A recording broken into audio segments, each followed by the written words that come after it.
A champagne flute shattered against the marble floor, a sharp crystal scream slicing to the low hum of the crowded ballroom. My wife's laughter faltered across the room, her head snapping toward me, eyes wide with something I couldn't place. Fear, maybe guilt. Her boss, Richard, lingered too close, his hand brushing against her elbow, and the sight twisted a knife in my gut. I hadn't meant to drop the glass. My fingers simply froze, numb from the weight of what I'd overheard moments earlier in the hallway. Two co-workers whispering about Rebecca and Richard, late nights at the office.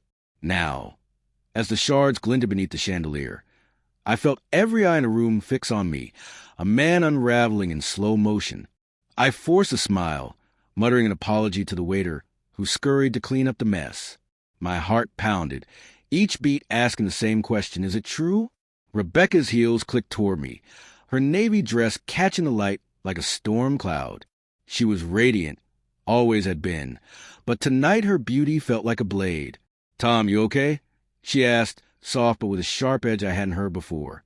Her hand grazed my arm, and I flinched, hating myself for it. "Just clumsy," I muttered, throat tight. Richard hovered nearby, his smirk sharp enough to cut glass. "Careful, Tom," he said, dripping condescension. "Those flutes are expensive." The ballroom buzzed with forced laughter, clinking glasses and the faint pulse of live jazz. The air reeked of perfume and ambition, thick with wealth that made my second-hand suit feel like a costume. Rebecca's advertising firm threw these parties to flaunt success. And I was the plus one, the quiet husband who taught high school history, out of place among these polished sharks. But tonight, I wasn't just out of place. I was a man on a fault line, waiting for the ground to open beneath me. It had started earlier, in the car on the way here.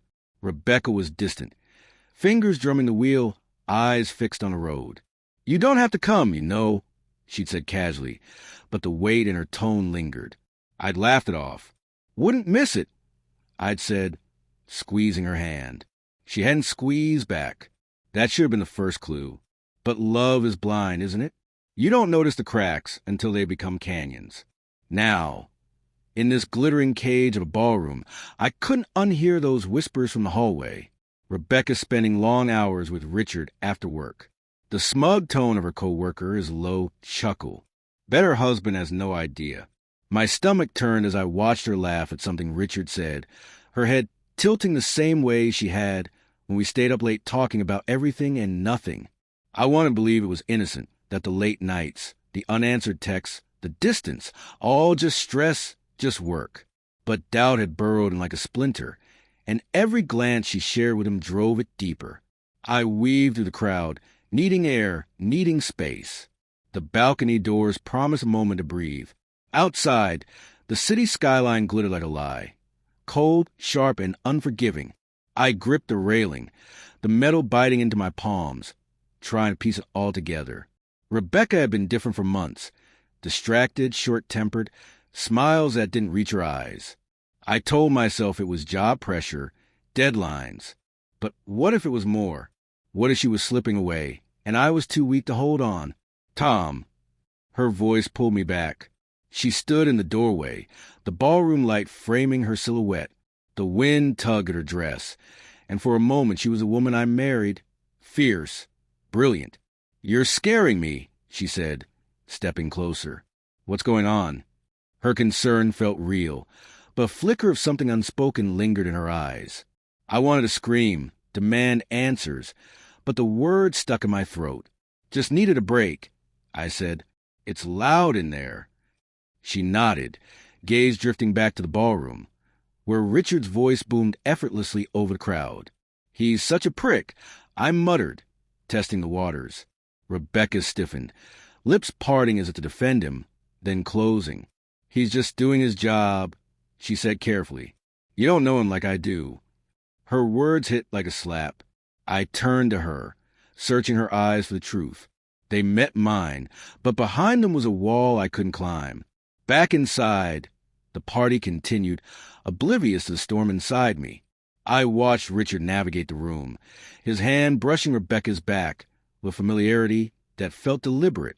My mind replayed all the moments I'd ignored, the late nights, her new perfume, the locked phone, the excuses, each one a thread in a tapestry of betrayal I couldn't unsee. I cornered her near the dessert table, the scent of chocolate and bourbon heavy in the air. "We need to talk," I said, voice low, trembling to keep calm. Her smile faltered. "Not here, Tom," she whispered, eyes scanning the crowd. "I'm done waiting. Why are you always with him?" I asked, nodding toward Richard, laughing with a group of executives. Her face paled. For a heartbeat, I thought she'd crack, spill everything. But instead, she said, "You're being paranoid. He's my boss." The word stung, but it was her avoidance of my gaze that cut deeper. I grabbed her wrist lightly, enough to keep her from walking away. "Rebecca, don't lie to me." My voice cracked, sounding smaller than I felt. Her expression softened, guilt flickering through her features. "I'm not lying," she said, voice too fragile, like glass about to shatter. The night spiraled. Richard approached, grin predatory, hand landing on my shoulder. "Tom, you look tense. Everything all right at home?" His words hung in the air, Rebecca's silence deafening in their confirmation. I pulled away, fists clenching, imagining striking him, but I didn't. I turned to Rebecca, whispering, "Is it true?" Her eyes welled with tears, and I knew. The room spun. The jazz notes warped into a discordant wail. "Tom, I didn't mean," she began, but I was already moving, pushing to the crowd, air thick and suffocating.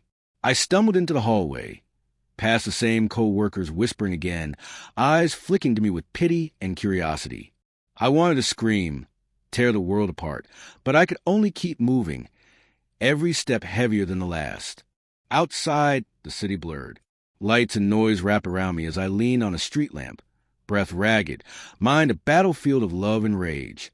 Her heels clicked behind me, frantic, uneven. "Tom, wait." Her voice raw with desperation. I turned, and there she was, mascara streaking her cheeks, hands trembling. "I'm sorry," she said, words choking her. "It was a mistake.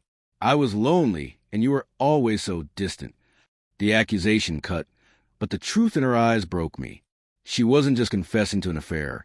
She was confessing to a fracture I hadn't seen until it was too late. I wanted to hate her, walk away forever. But love isn't a switch you flip. "How long?" I asked, voice hollow. She hesitated, then whispered, 3 months. 3 months of lies, of kisses and touches that carried him.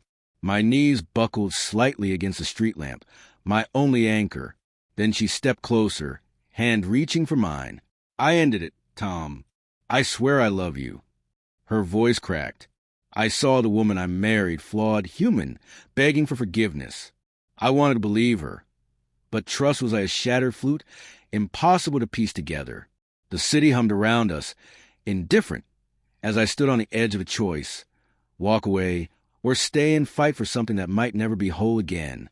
From the shadows, Richard emerged, coat slung over his shoulder, eyes locking on mine. "You didn't know who I was, did you?" he said low, taunting. But I knew. I knew the man who couldn't keep her. His words were the final twist of the knife. Something in me snapped. I didn't know if it was love or hate driving me forward, but my fist connected with his jaw, the impact reverberating through me. Rebecca screamed. The city swallowed the sound.